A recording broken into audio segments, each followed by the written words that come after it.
Hi friends, నాగనిత్య పూజా vlogs స్వాగతం అండి. ఇవాళ 7 శనివారాలు వ్రతం చేస్తున్నాను కదా, అందులో మొదటి వారం అనమాట. పొద్దున్నే 3:30కి అయితే లేసానండి. ఇంకా లేచి ఇల్లు శుభ్రం చేసుకోవాలి కదా, ఊడ్చి మొత్తం తుడుచుకోవాలి కదా. మొత్తం అయితే శుభ్రం చేసుకున్నాను అనమాట.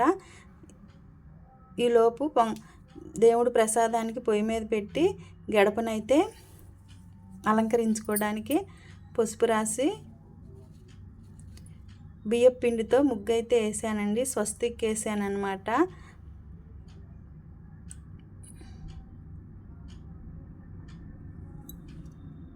స్వస్తిక్ వేసుకోవాలంటండి, ఇంటి ముందు స్వస్తిక్ ఉంటే చాలా మంచిదని చెప్పేసి వేసుకున్నాను అనమాట. అట్లాగే పసుపు కుంకుమలతో కలర్స్తో గడపనైతే అలంకరించుకుంటున్నాను అనమాట.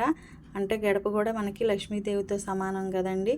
కానీ మనం 7 శనివారాలు చేసేది అప్పుడు చాలా సింపుల్గా ఇట్లా నేను చెప్పిన విధంగా చేసుకుంటే మీకు తేలిగ్గా ఉంటుందండి. ఇలా పొద్దున్నే లేచి ఇల్లు ఊడ్చుకుని తుడుచుకుని మొత్తం గడపను కూడా పూజించుకుని ప్రసాదం ఫస్ట్ వారం అని చెప్పేసి నేను పొంగల్ చేస్తున్నాను అనమాట. మిగతా వారాలు మీరు ఏదో కాయైనా పెట్టి చేసుకోవచ్చు, కానీ 7వ వారం మాత్రం కంపల్సరీ చేసుకోవాలన్నమాట. బాగా గడపనైతే పూజించేసుకున్నానండి. అట్లాగే ఇంటి ముందు ఉప్పు నిమ్మకాయ వేసి కూడా పెట్టుకున్నాను అనమాట, చాలా మంచిదని. గడప మీద పద్మం వేసి పసుపు రాసి బియ్య పిండితో అయితే ముగ్గేసుకున్నాను అనమాట. ఆ ముగ్గులో పసుపు కుంకుమ వేసుకున్నా.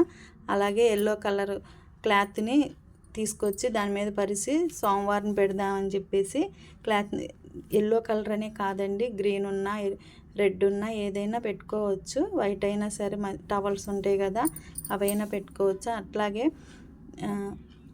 వెంకటేశ్వర స్వామిని ఒక్కరినే పెట్టకూడదండి, వెంకటేశ్వర స్వామితో పాటు లక్ష్మీదేవితో కూడా పెట్టాలన్నమాట. ఇప్పుడు పటాల్లో వెంకటేశ్వర స్వామి ఒక్కడే ఉన్నాడు అనుకోండి, పక్కన లక్ష్మీదేవి పటం కూడా పెట్టి మనం పూజించుకోవాలి. అట్లా ఒంటరిగానే వెంకటేశ్వర స్వామిని పెట్టి మనం పూజించకూడదు. అందుకే లక్ష్మీదేవిని కూడా పక్కన పెట్టాను అన్నమాట. ఎందుకంటే ఇద్దరు సమేతంగా మనం పూజించాలన్నమాట.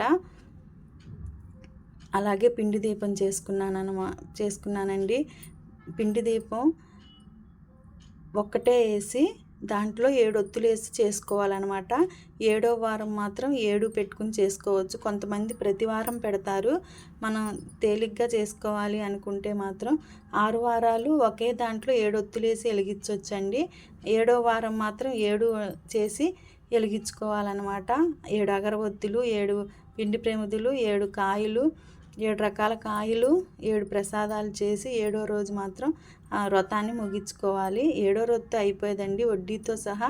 8వ రోజు కూడా మనం చెయ్యాలి, అప్పుడే ఆయనకి తృప్తి అనమాట. ఎందుకంటే ఆయన వడ్డీ కాసులు వారు కదా, అసలు కన్నా వడ్డీయే ఎక్కువ ఇష్టపడతాడంట దేవుడు. మనం 7 రోజులు చేసింది ఆ 8వ రోజే దేవుడు మనకి కోరింది చేస్తాడండి. మనం ఏదైతే అనుకుంటున్నామో అది అనుకుని దేవుడు విగ్రహం పెట్టి మనం అది చెప్పుకోవాలన్నమాట. తర్వాత ముందుగా అయితే మనకి గణపతి పూజించుకోవాలి. గణపతిని పూజించుకోవాలి, ఎందుకంటే ఏ విజ్ఞానం లేకుండా శుభ్రంగా పూజ అయిపోయాలి తండ్రి అని ముందు మనం అన్నిటికీ గణపతినే కదండి పూజించేది. అందుకే ముందు గణపతిని మాత్రం అష్టోత్తరం చేసుకుని పూజించుకున్నాను అనమాట.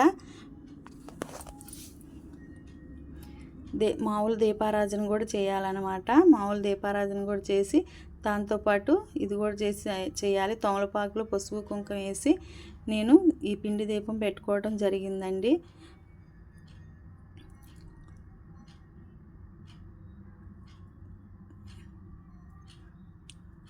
ఇప్పుడు లక్ష్మీదేవికి ముందు వెంకటేశ్వర స్వామి చేసుకోవాలి. వెంకటేశ్వర స్వామి చేసుకున్నాకే లక్ష్మీదేవికి చేసుకోవాలి. నేను ఇప్పుడు వెంకటేశ్వర స్వామికి అష్టోత్తరం చేసుకుని, మనం అష్టోత్తరం రాపోయింది అనుకోండి, శ్రీ వెంకటేశాయ నమ, శ్రీ వెంకటేశ్వరాయ నమ అని కూడా 108 సార్లు చదువుకున్నా చాలండి. లేకపోతేనేమో వచ్చిన వాళ్ళు ఉంటేనేమో మన బుక్లో చూసి చదువుకుంటా వెంకటేశ్వర స్వామికి అష్టోత్తరము, గోవిందనామాలు, అలాగే వజ్రకవచం, ఇంకా మీకు ఏది ఇష్టమైతే అది అట్లా ఏదైనా చదువుకుని స్వామివారికి పూజ చేసుకోవచ్చండి. లేకపోతే ఓం నమో నారాయణాయ, ఇంకేదైనా ఆయనే కాబట్టి ఓం శ్రీ వెంకటేశాయ నమః అనుకుని కూడా 108 సార్లు మనం పువ్వులతో పూజించుకోవచ్చు. పువ్వులు లేదు అనుకుంటే మాత్రం అక్షంతలు వేసైనా పూజ చేసుకోవచ్చు. 7వ రోజు అన్నీ కంపల్సరీగా ఉండాలండి. పువ్వులు కూడా 7 రకాల పువ్వులతో మన అష్టోత్తరం చేసుకుందాం. అంటే 7 రకాల పువ్వులతో మొత్తం కాదు, అయినా 7 రకాలంటే 108 ఉండాలి పువ్వులు అని లేదు. 7 రకాల పువ్వులు అంతే. అవి కొంచెం కొంచెమైనా సరే 7 రకాల పువ్వులు ఉంటే మనకి ఇంటి కింద కూడా ప్రాంగణంలో చాలా దొరుకుతాయి కదా, అవి మనకు మార్కెట్లో దొరికే చామంతి, గులాబీ, లిల్లీ ఇవి ఉంటాయి కదా, ఇవండి. నేను ఇవాళ మొత్తం లిల్లీ పువ్వులతోనే స్వామివారికి పూజ చేశాను అనమాట. స్వామివారికి అష్టోత్తరం కూడా అయిపోయిందండి. అట్లాగే వజ్రకవచం కూడా అయిపోయింది. గోవిందనామాలు కూడా చదువుకున్నాను అనమాట.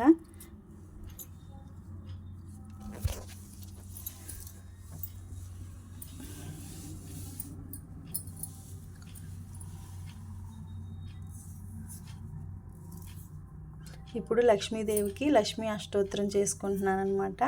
ఎందుకంటే అయ్యగారికి చేసినప్పుడు అమ్మగారికి కూడా చేయాలి కదా, అందుకని చెప్పేసి లక్ష్మీదేవికి అష్టోత్తరం చేసుకుంటున్నానండి. ఈ 7 శనివారాల వ్రతం మనకు ఏ సంకల్పంతో మీరు బిగిన పెట్టారో అది 7 శనివారాలు అయ్యేలోపు ఏదో ఒకటి మీకు దేవుడు అనేవాడు దారి చూపిస్తాడండి ఖచ్చితంగా. ఎందుకంటే దెయ్యం ఉన్నదని ఎంతవరకు నమ్ముతామో దేవుడు ఉన్నాడని కూడా మనం అట్లాగే నమ్మాలండి. అప్పుడే మనుషుల్లో భయం అనేది ఉంటుంది. ఏ తప్పు చేయడానికి అమ్మో దేవుడు చూస్తాడేమో అన్న భయం మనలో ఉంటుందన్నమాట.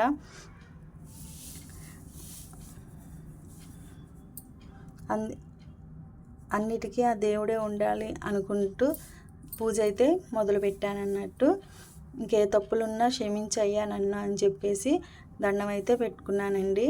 ఇంకా అలాగే ప్రసాదంగా పొంగలి, సలివిడి, వడపప్పు, పానకం ఇవన్నీ చేసుకున్నాను.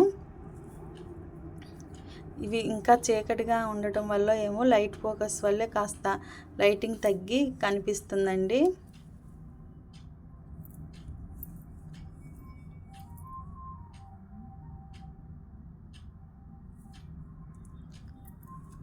అట్లాగే ధూపం వేసుకున్నాను. అగరబత్తులు కూడా వెలిగించి ధూపం వేసుకుని స్వామివారికి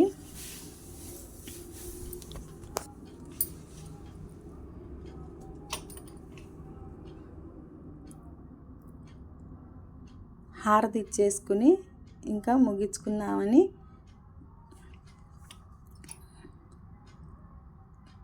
చూస్తున్నానండి.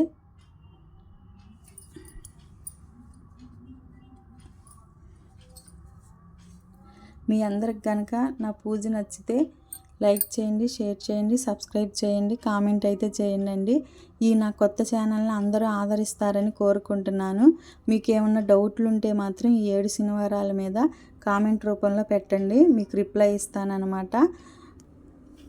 మనం ఇంట్లో ఉన్న వాటితోనే ఇట్లా సింపుల్గా చేసుకోవచ్చండి.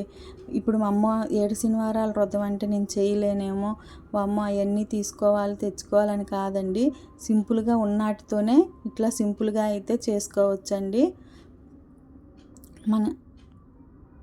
మన శక్తి కొలది మనం చేసే పూజ ఉంటుందన్నమాట. ఏదైనా సరే చేసేది ఒక్కటే, దేవుణ్ణి భక్తి శ్రద్ధలతో కొలిచేది ఒక్కటే చూస్తాడు దేవుడు. మనం ఇది పెట్టాం అది పెట్టాం అని కాదండి. అందుకే అన్నాను, ఈ 6 వారాలు మనం ఒక్క దీపంలో 7 ఒత్తులు వేసుకుని వెలిగించవచ్చు. మిగతా 7వ వారం మాత్రం 7 దీపాలు వెలిగించాలని చెప్పేసి.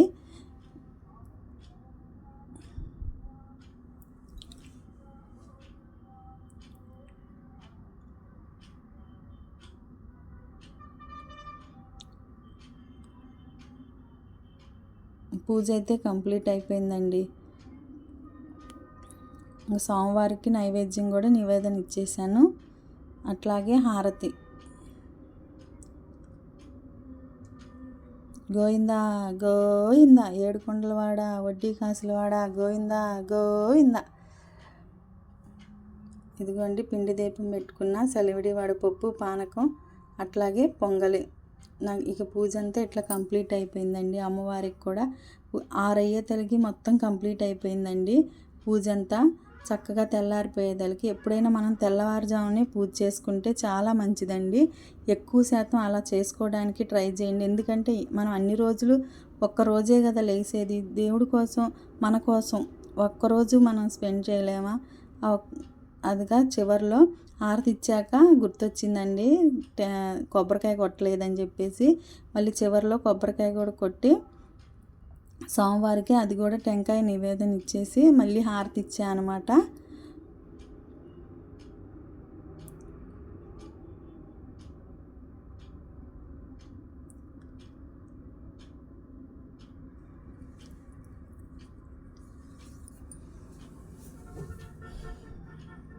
ఇలా తేలిగ్గా సింపుల్గా ఇంట్లో మనం ఈ 7 శనివారం ఇంట్లోనే కదండి చేసుకునేది. 7 శనివారాల వ్రతం ఇలా సింపుల్గా చేసుకోవచ్చు అనమాట.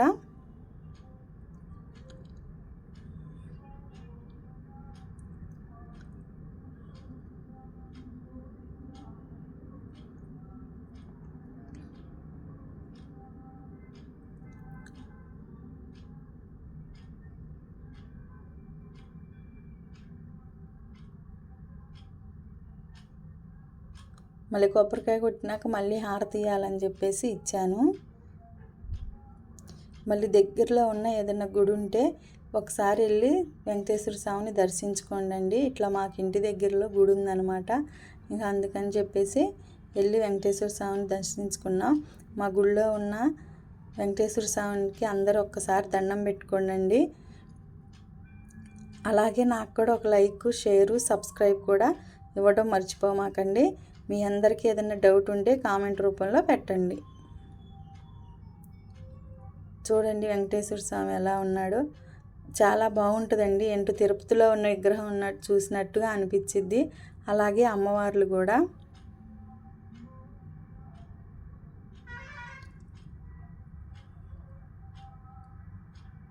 ఎట్లయినా ఆయన పిలుపు లేనిదే మనం తిరుపతి కూడా వెళ్ళలేమండి. ఆయన పిలవాలన్నమాట, మీరు రాండి అని. మేము ఎన్నో సంవత్సరాల నుంచి దగ్గర 5-6 సంవత్సరాల నుంచి వెళ్ళలేదు.